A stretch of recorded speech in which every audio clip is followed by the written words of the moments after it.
Charles Yu, Chinatown intérieur. Acte 1. Asiate de service. Pavillon d'or intérieur.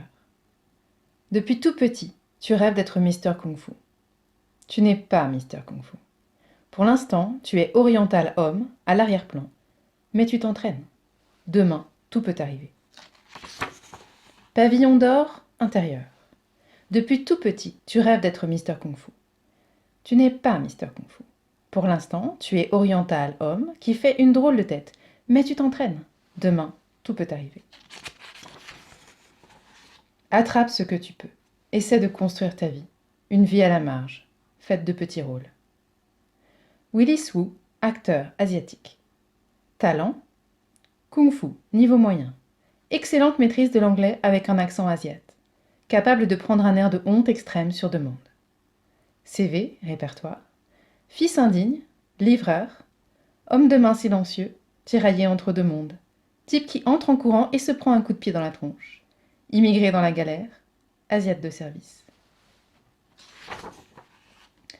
Ta mère a joué dans le désordre, jolie fleur d'Orient, séductrice asiatique, jeune femme dragon, un peu moins jeune femme dragon, hôtesse du restaurant, fille aux yeux en amande, belle jeune fille numéro 1, belle jeune fille morte numéro 1, vieille asiate, femme. Ton père a été, selon les époques, double dragon, chinois fripé, type au t-shirt cradingue, épicier impénétrable au t-shirt cradingue, type qui fait des pâtés impériaux, sifu, mystérieux maître kung-fu, vieille asiate, homme. Pavillon d'or, intérieur, matin. Dans le monde de noir et blanc, tout le monde commence en tant qu'asiate de service. Enfin, tous ceux qui ont ta tronche, en tout cas. Sauf si t'es une femme, auquel cas tu commences en tant que jeune asiate mignonne. Vous travaillez au pavillon d'or, autrefois pavillon de jade, autrefois pavillon de la félicité. Il y a un aquarium à l'avant et au fond un vivier crado avec des crabes et des homards d'1 kilo qui se grimpent les uns sur les autres.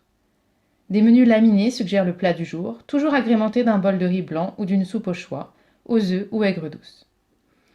Une enseigne Tsingtao clignote et grésille derrière le bar dans un coin sombre, une salle au plafond à caisson, en bois ou faux bois, où tout baigne dans une lumière rouge produite par des lanternes de papier bon marché, festonnées, souvent couvertes de crottes de mouches, leur papier jaune déchiré bouclant sur lui-même. Le bar est bien pourvu en spiritueux de marque sur les étagères du haut, d'un peu moins bonne qualité sur celle du milieu, et en bas vous attendent les alcools du happy hour que vous regretterez à coup sûr. La nouveauté du moment qui fait parler d'elle, c'est le margarita tini au litchi, ce qui fait vraiment beaucoup de parfum quand on y pense. Mais c'est pas comme si tu t'en étais déjà commandé un. 14 $. Parfois, les clients laissent une dernière gorgée au fond du verre. Et si tu fais vite, en traversant les portes battantes qui mènent aux cuisines, tu peux goûter. Tu as vu d'autres asiates de service le faire. Mais c'est risqué. Le directeur est toujours à l'affût, prêt à virer quelqu'un à la moindre incartade. Tu portes un uniforme, chemise blanche, pantalon noir, chaussures noires qui ont l'air d'être des chaussons et n'ont aucun maintien, coupe de cheveux bien pourrie. Tout est beau dans noir et blanc. C'est surtout une question d'éclairage. Les héros ont droit à un éclairage de héros, qui caresse leur visage juste comme il faut. Surtout le visage de blanc d'ailleurs. Tu voudrais qu'un jour la lumière caresse ton visage de cette façon, pour avoir l'air du héros. Voire pour être le héros, juste un instant. Rôle. D'abord, tu vas gravir les échelons à la sueur de ton front. En commençant par le bas, ça donne ça. 5. Oriental à l'arrière-plan. 4. Asiate mort, homme. 3. Asiate de service numéro 3, livreur. 2. Asiate de service numéro 2, serveur. 1. Asiate de service numéro 1. Et là, si tu arrives aussi loin, presque personne n'y arrive. Tu es coincé en 1 pendant un bon moment. Tu espères, tu pries pour que la lumière te touche, et que tu aies un truc à dire quand ce sera le cas. Et que lorsque tu diras ce truc, tu le diras bien, et que quelqu'un dans noir et blanc se retournera et s'extasiera.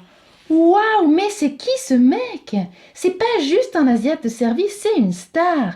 Peut-être pas une vraie star normale, calmons-nous, c'est quand même Chinatown ici, mais peut-être une incroyable guest star. Le top de ce qu'on peut faire quand on a ta tronche, c'est le stade ultime, l'apothéose pour un asiate qui travaille dans ce domaine, le truc dont rêvent tous les orientaux hommes à l'arrière-plan, qui essaient de se fondre.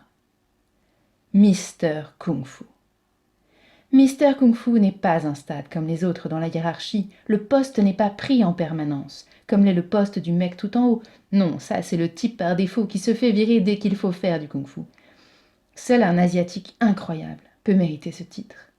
Il faut des années de dévouement et de sacrifice. Et même après cela, peu ont une chance infime d'y arriver. Mais envers et contre tout, c'est pour ça, et pour ça seulement, que vous vous entraînez tous depuis l'enfance. Tous les maigrichons à face de citron du quartier font le même rêve depuis qu'ils sont gamins. Vous venez d'écouter Charles Yu, Chinatown intérieur, traduction Aurélie Thiriam-Melmans, lecture Aurélie Thiriam-Melmans.